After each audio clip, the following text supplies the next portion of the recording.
نحمدہ ونصلی علی رسولہ الکریم اما بعد فاعوذ باللہ من الشیطان الرجیم بسم اللہ الرحمن الرحیم۔ السلام علیکم۔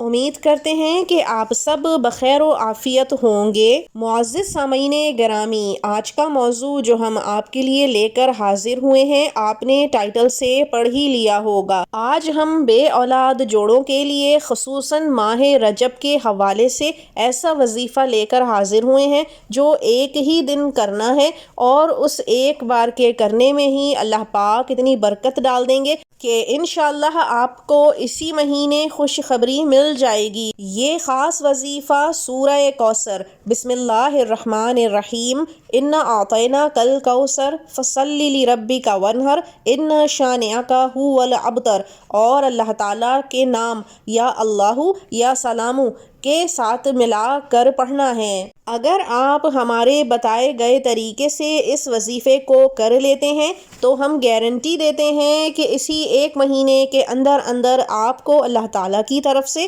صاحب اولاد ہونے کی خوشخبری مل جائے گی۔ بے شک اللہ تعالیٰ نے شادی شدہ جوڑوں کے لیے سب سے زیادہ رحمت اور مسرت اولاد کی خوشی میں رکھی ہے۔ اولاد کے ہونے کے پتہ چلنے سے لے کر اولاد کے ہاتھوں میں آنے تک والدین کی خوشی جتنی ہوتی ہے وہ کوئی بھی نہیں سمجھ سکتا۔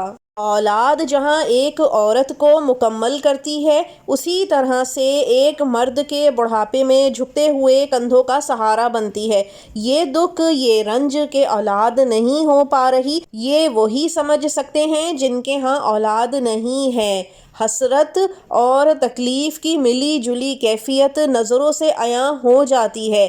بہت سے لوگوں کے ہاں قدرتی طور سے ہی اولاد نہیں ہو رہی ہوتی، جبکہ کچھ لوگوں کے ہاں میاں یا بیوی میں کسی مسئلے کی وجہ سے نہیں ہو رہی ہوتی۔ ٹریٹمنٹ ہونے کے باوجود بھی اکثر جوڑے بے اولاد رہ جاتے ہیں۔ لیکن اللہ تعالیٰ جب اور جہاں جیسے اور جس کو چاہے اپنی نعمتوں سے نواز سکتا ہے۔ مایوس نہیں ہونا چاہیے، مایوسی کفر ہے۔ لیکن مسئلہ کچھ بھی ہو، آج کا بتایا ہوا وظیفہ اگر آپ اسی طرح کر لیتے ہیں تو ماہ رجب کی برکت سے انشاءاللہ اسی مہینے آپ صاحب اولاد ہونے کی خوشخبری سن لیں گے۔ سورہ کوثر قرآن پاک کی سب سے مختصر لیکن بڑی ہی فضیلت والی سورہ ہے۔ جب آپ سورہ کوثر کو پڑھیں گے وظیفے کی صورت میں تو آپ خود حیران ہوں گے اس کے کرامات دیکھ کر کہ کتنی فضیلت والی یہ سورہ ہے جو کہ ناممکن کو ممکن کر دے، کیونکہ اللہ تعالیٰ کے گھر میں کوئی بھی شے ایسی نہیں جو ہو نہ سکتی ہو،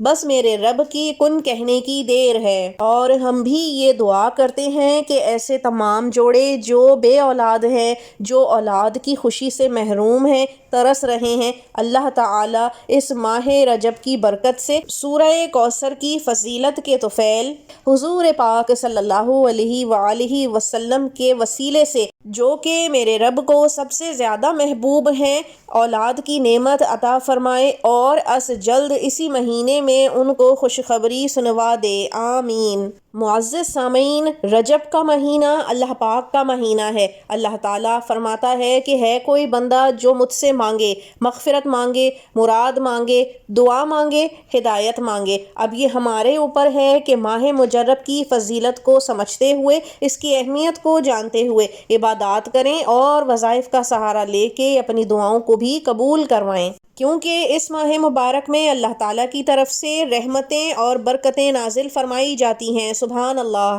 کرنا آپ نے یہ ہے کہ اس وظیفے کو عصر کی نماز سے فارغ ہو کر کرنا ہے، کیونکہ عصر کی نماز کے بعد کا وقت بہت فضیلت والا ہوتا ہے اور دعائیں بہت جلدی قبول ہوتی ہیں۔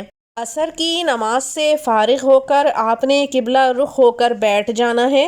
اول و آخر آپ نے 11 مرتبہ درود ابراہیمی پڑھنا ہے، اور درمیان میں آپ نے درود شریف کے بعد سب سے پہلے 3 مرتبہ سورہ فاتحہ پڑھنی ہے، اور پھر 129 مرتبہ سورہ کوثر کو پڑھنا ہے، پھر 313 مرتبہ اللہ تعالیٰ کا نام یا اللہ یا سلام اسی طرح ملا کر پڑھتے جانا ہے۔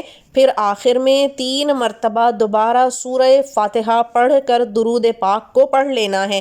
اس طرح سے یہ عمل مکمل ہو جائے گا، اور پھر آپ نے 1 گلاس پانی لینا ہے اور اس پر دم کر لینا ہے، خود بھی پینا ہے، اور اگر شوہر یہ عمل کر رہا ہے تو باقی کا آدھا بیوی کو پلا دے، اور بیوی کر رہی ہے یہ عمل تو باقی کا آدھا شوہر کو پلا دے، اور پھر ہاتھ اٹھا کر اللہ تعالیٰ سے گڑ گڑا کر اپنی حاجت کو مانگ لیں۔ انشاءاللہ اس عمل کے برکت سے آپ کو اسی مہینے خوشخبری ملے گی۔ اللہ تعالیٰ ہم سب کے لیے آسانیاں پیدا فرمائے، آمین۔ اب اجازت دیجیے، وآخر الدعوانا ان الحمد للہ رب العالمین۔ اللہ حافظ۔